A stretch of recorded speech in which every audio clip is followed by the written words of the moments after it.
Right, I'm sat here with Tristen Naidoo, and congratulations on your last performance. Obviously, you're going 1-0. We saw you at the licensing. You performed really well there, and true to form, you got the win.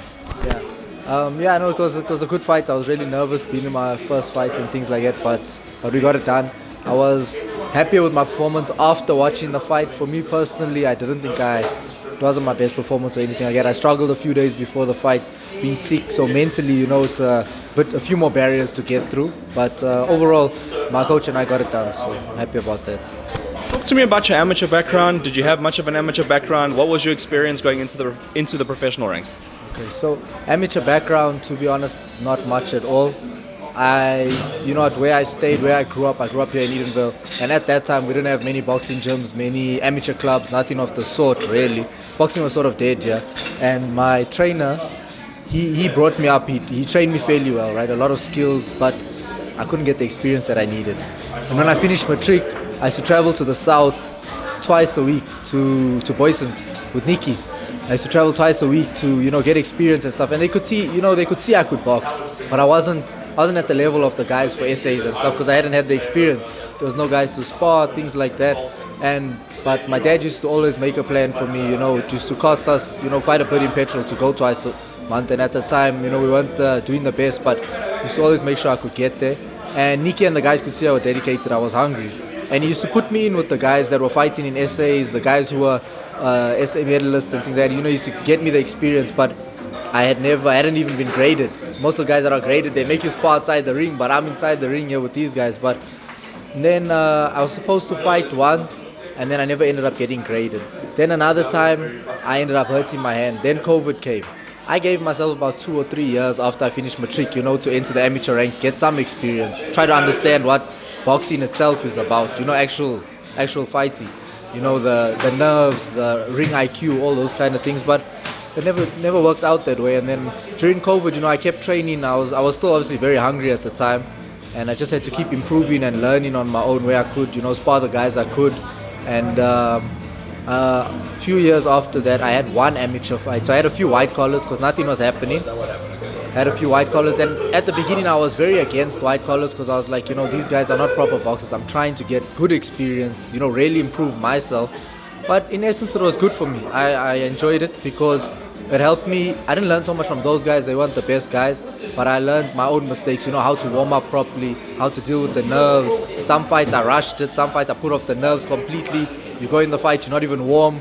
3 rounds later, you're warm. The fight is over already. So, I learned some good mistakes of my own. I had one amateur fight with Nikki. I think they also threw in the towel also in that one. And we're supposed to have a second one. That guy pulled out the day before. And then,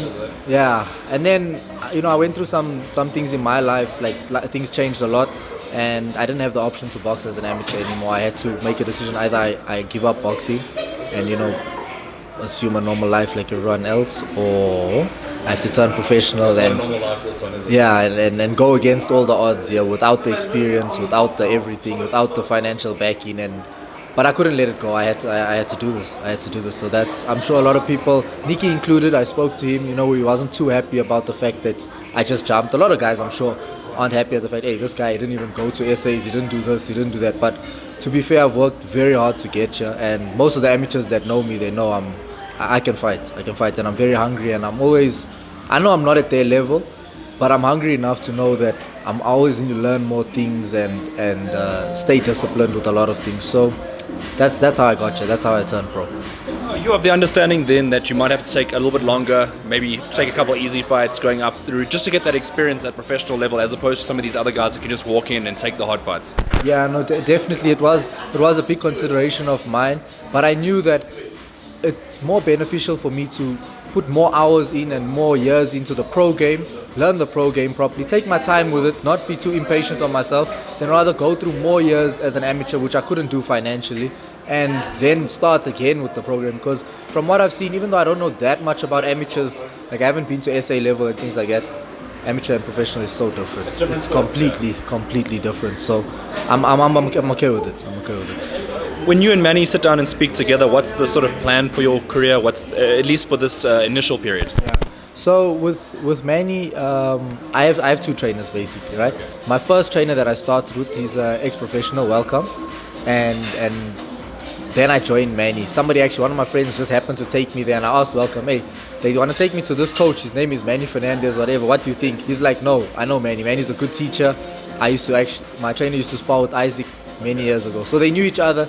So it's perfect for me because it's like we have a team, one that knows me like the back of his hand, the other one who knows boxing so well.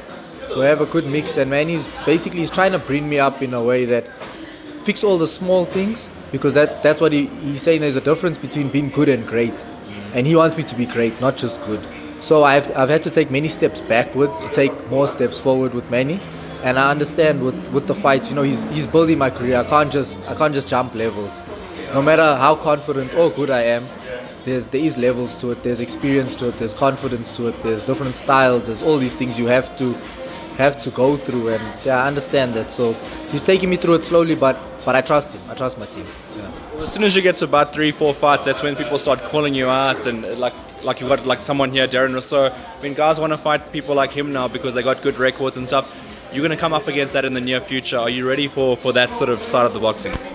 I'm definitely ready. If I can fight. If there's one thing I can do, I have the heart of a fighter. So that I'm ready for. But at the same time, I'm humble enough to know that I got a lot to learn, and every day is a new day for me. Try to be better than the day before. What would you say is your speciality punch? Do you have like a certain punch which you prefer the most? It's funny actually. I'd normally say my right hand is very strong, but my left is also just as strong. I can change between southpaw, orthodox, and I enjoy fighting in general. Yeah, I don't have a specific punch that I like. I like my straight right. I like my left uppercuts. I like my left hooks. I enjoy the whole game actually. Yeah. Any international sort of inspirations for you? When you watch boxing as a youngster, do you have one of those? For the current fighters or older fighters? I like to look at the four kings, right? Hagler, Hearns, Duran, Leonard. Those four different attributes, different styles, different abilities, different backgrounds, especially because not everyone's part 2 thing is like Leonard, Olympic, whatever. Some is like Duran, some is like that. So it resonates with me. And then currently, I like Javante Davis. I like Jaron Ennis, Virgil Ortiz. These guys who are hard. They coming up and they fight hard. I'll put you on the spot. So if Ennis and Ortiz had to get in the ring, who wins? At the moment, I think it's Ennis, but I have faith in Ortiz as well, especially after this McKinson fight. Yeah. But at the moment, I got Ennis maybe on a 60-40. Yeah. All right, and Terence Crawford and Errol Spence also got announced recently. What you got in that one? I back Crawford, but I think Spence is a little bit more active than him, and it might just pay dividends in the end. Yeah. So we'll see. Early days in your career, I always ask this to a lot of people that are having 1 fight, 2 fights, is where do you want to end up one day? I mean, besides the world titles, like, is there an ambition to say, I want to go fight in Vegas one day, I want to go fight in the UK or something like that? Do you have those sort of ideas? I do not one country specifically. Honestly, I want to be able to compete on a world stage with the best in the world. My aim is not to be mediocre in this game. I'm doing this to be the best. I don't think boxing is... if there's one sport you can't get into just to be good is boxing. You'll get hurt in this thing. So if you're not trying to be the best, then you might as well quit. And I know that I give this everything I have. Everything. I don't drink, I don't smoke, I don't go out. And I've been doing this for a few years now. I haven't touched a sip of alcohol because I give everything to this thing. I don't have excuses. When you feel tired in the gym, you feel tired in the ring, you have no excuse. You weren't smoking, you weren't out, you weren't anything. You have to pull that shit out of you, and you keep going and keep going. And if I don't make it, I know I have no excuse whatsoever. I can't think about, hey, maybe if I had a shot on this guy's birthday, or maybe if I did more road work.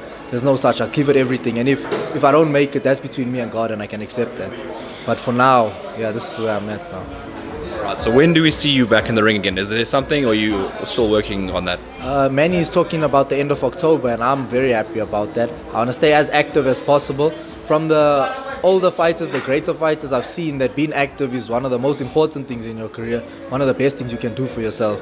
It also keeps you motivated. It's not easy to train when nothing's coming up. It keeps you fightful, it keeps your mind sharp, and I feel like you improve the most when you stay active. So definitely hungry for that, and hopefully end of October we'll see again. Well, we want to see you active, and I actually got to come to one of your fights. Last time I was sick, I couldn't come to your fight, so I missed out on that one, but I will definitely be there for the next one. Do you have anything last you want to share with the South African boxing public?